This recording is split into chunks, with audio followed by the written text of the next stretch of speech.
Today's video is going to be an essential tip that I must give you guys that are playing the side lanes in order to win your lane, because this is an epidemic that I am seeing across all of the coaching students that I am currently working with. So we're going to see a common scenario that happens in your laning stage, what people are doing incorrectly, and then I'm going to show you exactly what to do in order to make sure that you do it correctly step by step. Let's go ahead and get into it. Break it down. The context that I must give is what we're going for, the goal of every laning stage. And that is that the closer the lane is to our tower, the better off we are. Tower protects us from them chasing us and diving us, and it also gives us armor and HP regen. So the goal of every single lane is to have the lane as close to our tower as possible. That is step one as a carry and as an offlaner. And by default, the lane starts in front of the carry. So it is oftentimes in the carry's control to prevent anything from changing, and in the offlaner's control to try to make things change, where the creeps are no longer starting right next to the carry's tower. On top of this, it is very important that if we want to keep it where it is,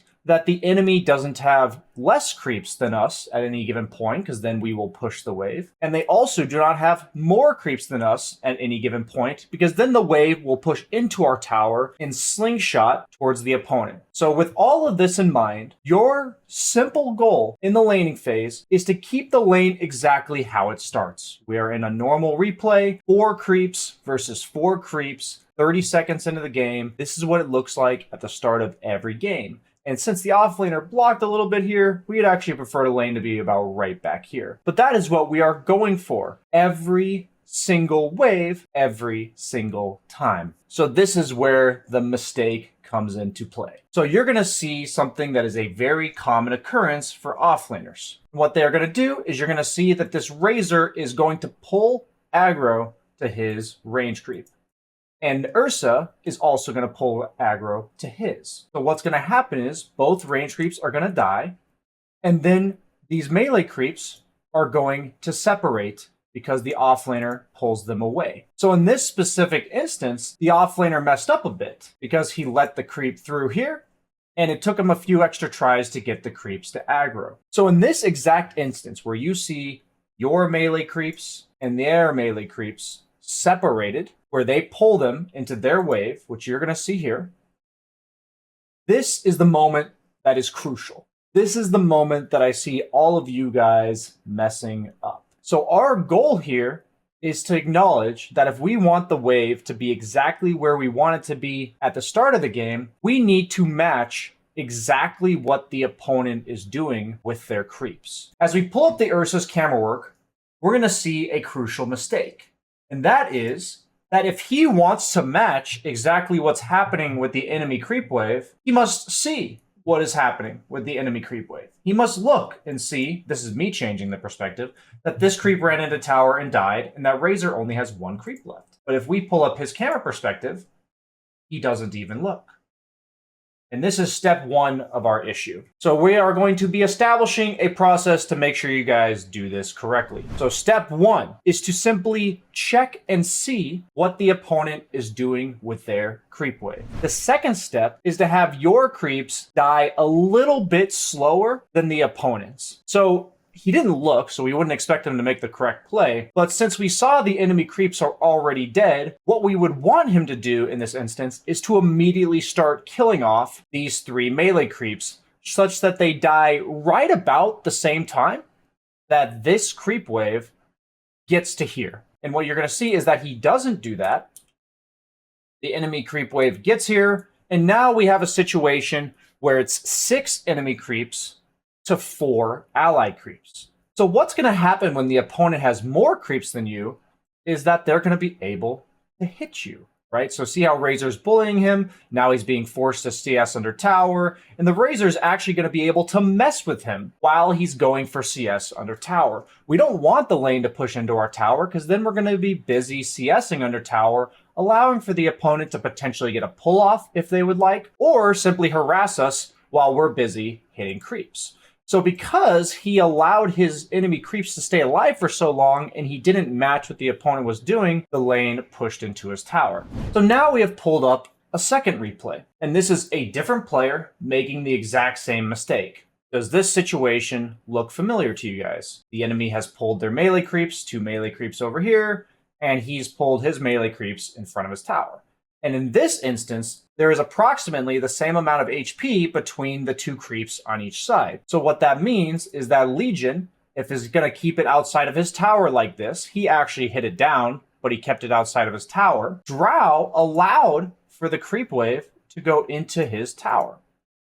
So if the opponent does not drag creeps into their tower, as you see that he does not do, we must also not pull them into our tower. And a key note, once again, is as we pull up the player's perspective of all of this happening, what does he not do? He does not simply, as I control, look at what the Legion is doing with. So this information gathering and scouting of what they're going to do is absolutely crucial. So as an offlaner, it was Legion's job to keep these creeps as alive as possible. And that is because the longer these 2 creeps stay alive, the closer the wave is going to meet to Legion's tower. So because Drow allowed the creeps to go into her tower, and the Legion hit creeps for no reason, like when I say no reason, like it doesn't actually help her to hit these creeps, we're going to see both players messing up, but Drow allowing the creeps to go into her tower messed up a bit more. So what ends up happening because of this is the lane, instead of meeting right in front of their tower, is going to meet all the way out here. If Drow had prevented the creeps from going into her tower, the wave would have met right here. And if Legion had not hit the creeps down while the Drow drew creeps into tower, the lane would have met all the way back here. So the goal is this little mini game of who can get the wave in front of their tower. So it all comes down to what the offlaner does when they pull this creep wave away from you, and it is on the carry in order to make sure they mirror it as close as possible. So oftentimes it's either the carry messing up that ruins the lane, or as a support, if you're feeling ultra powerful as a 4 position, you can actually try to force the enemy carry to pull their creep wave into tower by harassing them and bullying them into their own tower. So because we know as the offlane duo that we want the carry to do exactly what Drow is doing here, you as a support can make them do this and benefit your lane a lot. The key emphasis in the carry role is make them make you not mirror exactly what the offlaner is doing. So now I've pulled up a replay of my own so that I can show you a basic step-by-step way to handle this properly. So you're going to see here that I'm the Bloodseeker against Death Prophet, and he is going to drag his creeps away from mine here. We have the 3 melee creeps and the 3 melee creeps for the opponent. So let's take a key note of what I'm going to do with my hero and camera. I'm going to drag the creep wave back towards my tower. I am going to quickly check and see what they are doing with their creep wave. And I'm actually going to do a little bit of a bonus trick on top of that, which is to keep the wave a little bit outside of my tower, which is the range creep not in tower range. I'm going to use aggro, pull it to my range, kill off the enemy creeps before they get here. And because I looked and saw what they did, because I knew I had time to pull aggro to my range, I managed to not only get that extra deny, but the wave is right in front of my tower, 3v3. And so even if I had not pulled aggro to my range, this still would have worked.